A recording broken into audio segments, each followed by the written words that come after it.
Good day, everyone, and welcome to VinFast Talks, the show where we keep you plugged in, supercharged, and ready to roll on all things electric. I'm Hannah Bacani, and we are so excited to talk about everything EV. We're sparking up conversations about the EV industry, the future of transportation, and why the buzz of electric cars isn't just about batteries, but also a revolution. Our panelists for today are so excited to meet you all, so for those watching on Facebook Live, say hello to all of us and join us for the next few minutes. All right, let's kick it off with our first panelist of today, the ultimate mix of automotive and fashion, kitang-kita naman, Justin Buzzhype Santos. Hi guys. Hey.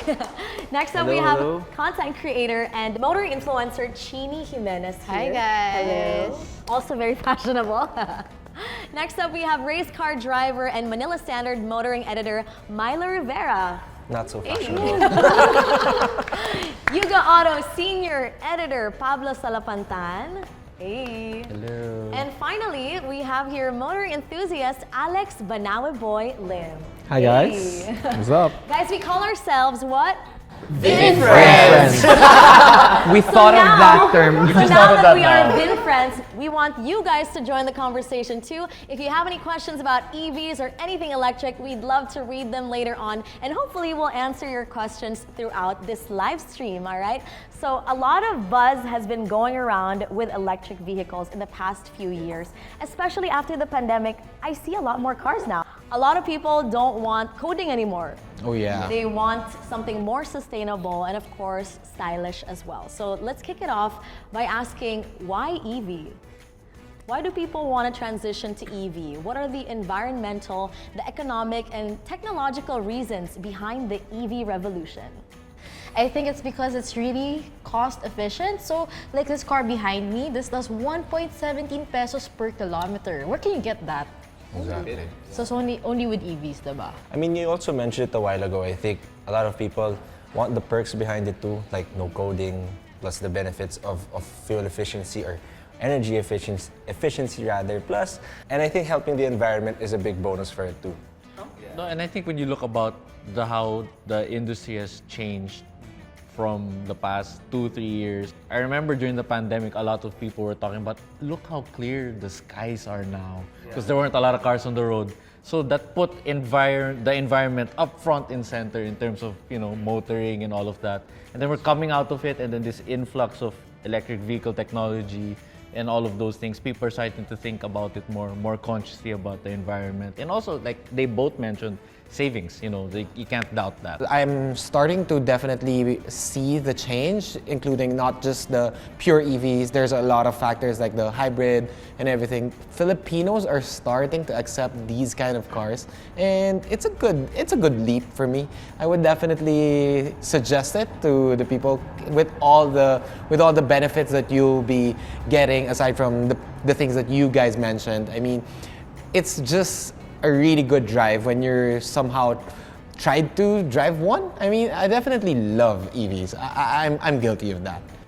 Yeah, saka iba yung experience ng driving ng EV, yung walang sound, very peaceful. So, pag pupunta ka sa destination mo, hindi ka pagod. Yun yung That's very true. Kanina nga lang, traffic. Nandun ako sa headspace na, how I wish I'm driving an EV right now. To somehow, alam mo, good music lang, turn up the volume, not much vibrations anywhere. And then, you know, especially now, it's like December, it's so traffic around the metro. But it gives you that push of having like a more peaceful drive. People don't talk about that enough. And in the Philippines, where everything is so stressful, and especially during the holiday season, we want our drive time to be our calm time. And that's the perfect vehicle for us. Now, a lot of Filipinos are also super curious. I see a lot of EVs on the road already, and how the local market is catching up to this global trend that we see. How is it like seeing VinFast in the Philippines in the past year for you? I think it's nice what we're seeing, like Alex mentioned a while ago. The acceptance of electrified mobility has been so great in the past year alone. it shows that the Filipino market is maturing at a very good pace. We're not only thinking about, oh, is it reliable? Oh, is it cheap? Those aren't the buzzwords for the market anymore. We're thinking about sustainability, we're thinking about savings. It's a mature thing that it happened so quickly in the past year.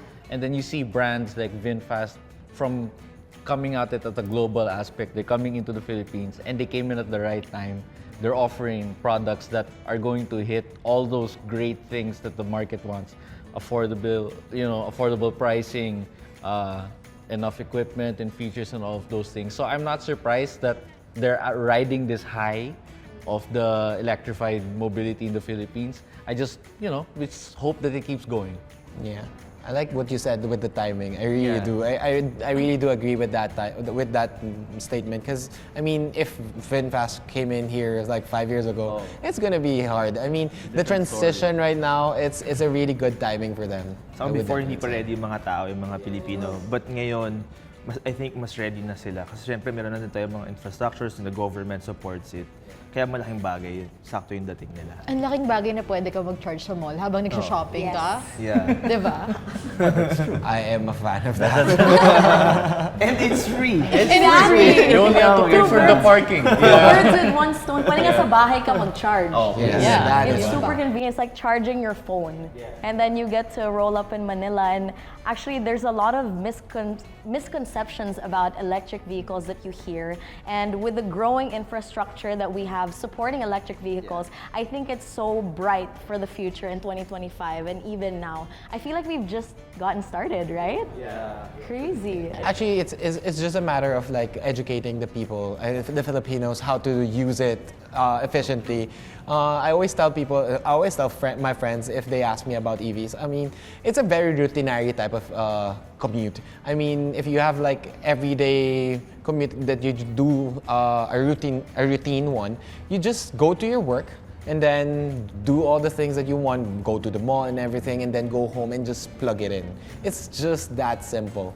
I mean, it's the same sense with your iPhone, I mean, or your specific phones. I mean, if you use it for the whole day, and then when you're planning to sleep at night, and then just charge it up, and then when you wake up, it's full charge already, right? I mean, it's the same sense of the phone that people have a misconception, as you said. I'm pretty sure people just need some push for the education of EVs. I think that's the most important thing. I agree with you, the education. I mean, at every single significant technological advancement in humankind, there's been this pushback. I'm sure from horse to gasoline, diesel engine, everybody was like, "Isn't this?" No, but seriously, I mean that paradigm shift. Yeah. Being used of to course. just feeding your vehicle and washing your vehicle and bathing it, to now I have to think about oil and that happened before. We're at that point again now. So I think, like Alex said, it's all about education. If you just properly disseminate the information to all the parties that need to be informed, then everybody will understand, oh, it's not that hard. It's not that bad, right? Actually, yeah, if you think about it, convenience is also added in the equation. You save on time just to travel to a gas station. So, mababawasan yung effort mo to do certain things because they're all just there. Sa bahay, pwede ka na mag-charge. Habang nagtatrabaho ka, you can charge your car as well. You get, kumbaga, nachachapsoy mo yung oras mo. No, you can say, yeah. The great part about it is there's so many options out there already, right? There's so many options. There's fast or slow, home or portable, or mall charging. And the different types of EV chargings, what do they mean for the consumers? What does it mean when it's fast or slow? What does it mean if home or portable? And what does it mean if mall charging? Currently, right now, I mean, the mall somehow gives you an option. Like there's like fast charging that is available in Rockwell. There's like 7 kilowatt chargers available in SM. I mean, those are the free ones, and I'm pretty sure you get to use it at your purpose. And at home, you get to install your wall charger that actually VinFast is catering to, like the wall charger, the portable charger. Those are different types of charger that you get to really educate yourself throughout the time. You can definitely use YouTube there. It's so easy. You understand what's the purpose of these type of chargers. those were one of the things that I was thinking about when I wanted to explore electric vehicles, because again, there's still a lot of confusion there. I wanted to also talk about the costs of electric vehicles unplugged, breaking down the total cost of ownership and long-term savings. Is it true that EVs are cheaper in the long run? I don't know about my friends here, but I would say right now, I wouldn't want to say yes or no.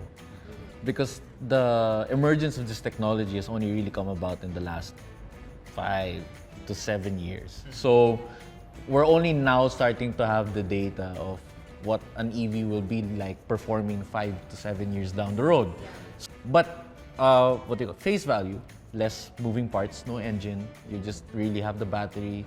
You only have brakes and certain coolant fluids. So face value, there are immediate savings in terms of your periodic maintenance. But in the long run, I think time will tell, but possibly.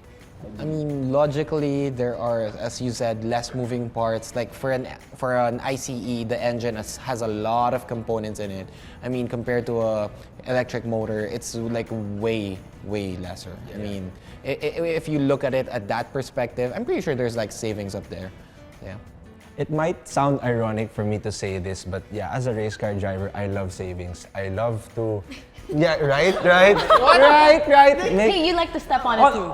On the racetrack, yes, all out tayo, Yeah. okay. But off the track, I think I'm very conscious when it comes to making the most out of what I have. To be more specific with what we're talking about, fuel, energy, you get to drive more as much as possible, hopefully. So the savings that you are supposed to benefit from this technology, from EVs, should be a significant selling point for guys like me, ironically. Tipid tips. Tipid tips. Kasi ako, I admit, whenever I drive around, I check out the what do you call it? The fuel. Or the I'm the like fuel that. economy. The fuel The economy. consumption meter, whatever Yeah. that you call it, and I try to beat it every single time. Parang may personal goal We're the ako. same. Yeah, exactly. I was about to say it. So, siguro when I'm not on the track, my most competitive way of dealing with it. Using the Mas least matipid tayo ngayon, guys. Mas matipid. So, You should compare. yeah. Who's No, gonna like win? there are some cars that if you buy them, there's like an eco light. If you're Yeah. driving, I try Yes. to keep that Oh, yeah, light keep it on on. as Mm. much Keep as it on. possible. If it turns off, I'm losing. Yeah, I never I use agree. sport mode. I never use normal. I use Eco eco all mode. the Yeah. time. You know, I mean, to add to that, it's not just you guys. I'm pretty sure the Filipino market is people. a guilty market that wants to save up every Yeah. time. I mean, I agree. di ba, alam naman natin, gusto ng mga Pinoy tipid every time. That's the man. word. That's the word. Tipid. That's the word. And I guess one thing that's really good with having an EV is that when you're stopped, especially on traffic-filled roads like Metro Manila or the Philippines, when you're stopped or on an idle, you're pretty much not consuming that much energy or power I didn't know for that. the battery. Because like when you're using your cell phone, nakatabi lang siya. Relax lang. Usually, it doesn't consume that much power. As compared to a gasoline or an ICE engine, when you're idle on a stoplight, it still keeps going. You're burning fuel You're per still in. burning fuel somewhere. There's also the yeah, regen braking. the regen braking. So in all of stop those and go things, traffic, electric vehicles. Yeah. So not only do you save it, you can actually gain it back. Yeah. Yeah, through. The main thing that people think about when they talk EVs is the battery life, right? The battery tech 101. How do EV batteries work? What's their lifespan and what makes them tick? That's where another common misconception comes in. People automatically assume that if it's run by a battery compared to an internal combustion engine, it's already immediately less reliable. No, like anything else in the world, whatever it is, any product, usage is a very important factor. The way you use the specific thing is what dictates its longevity. Yeah. So it's Siyempre, proper wear and tear din maintenance. yan, eh. Exactly. Yeah. So Yeah. so in terms of answering how long, I would say right now what I'm hearing is at least the safe bet from all the brands is around 8 to 10 years. They can guarantee the warranties for around that long, 8 to 10 years. But I'm not sure what it's like yet after because again, it's still pretty much new technology. But for me, I believe internal combustion engines or electric vehicles, it's really how you use it. That's a big factor in reliability. Sa iPhone nga, di ba, may battery health. Yeah, exactly. You guys Exactly. always check Yeah, that out. I yeah, mean, exactly. nag-compare pa, bro, Sige, ano 85 pa yung akin. Mag-compare tayo ng numbers. Wait, Sa akin, service na. Something like that. you know what's fun? Since we're VinFast friends, we should compare our battery life with our EV next time. Something like that. You can somehow incorporate that Yeah, idea that's to true. it. That's perfect way to look at it. But you know what's fun about, for example, this VinFast? So there's nothing to be scared about with battery health. Kasi there's this thing called battery subscription wherein pag 70% na lang yung battery health mo, they're gonna change it, no questions asked. So you can do that and not worry about the cost of the battery. And I know that VinFast is the first EV brand to offer that here. Actually. The That's a battery good thing. subscription. Yeah. If you were to ask me, that's a really good thing. Malaking I mean, bagay yun. Kasi syempre, yun yung stereotype ng mga tao. Yung problema sa mga EVs are the batteries.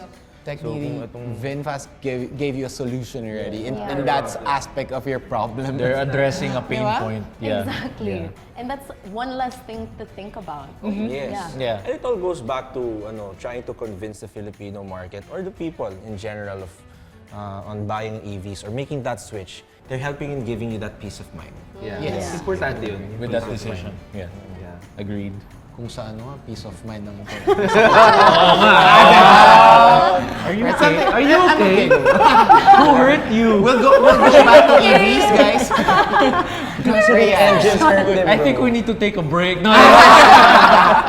No, there's so much discussion about EVs, and there's so many great things that we just discussed today, making it a lot easier for us to really transition to electric vehicles. But I wanted to ask you, what are the challenges? What's stopping us right now from fully transitioning to EV? Well, una-una dito yung mga charging stations natin. Hindi pa ganun kadami.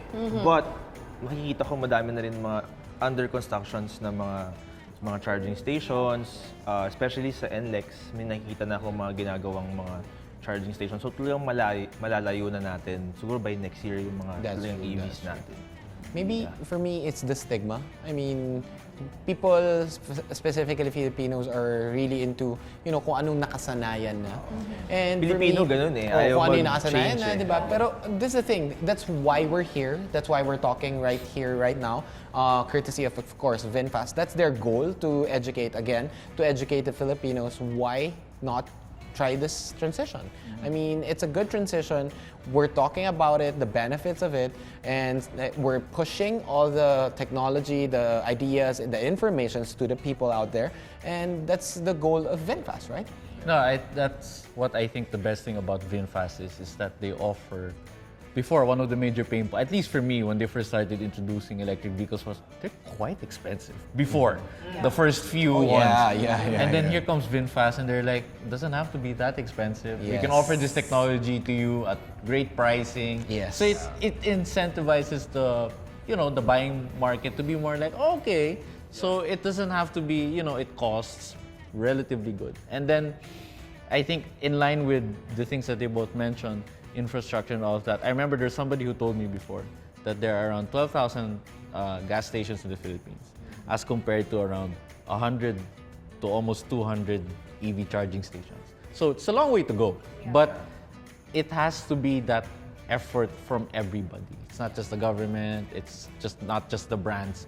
If people are willing to, the market will dictate how these people like the brands and the government move.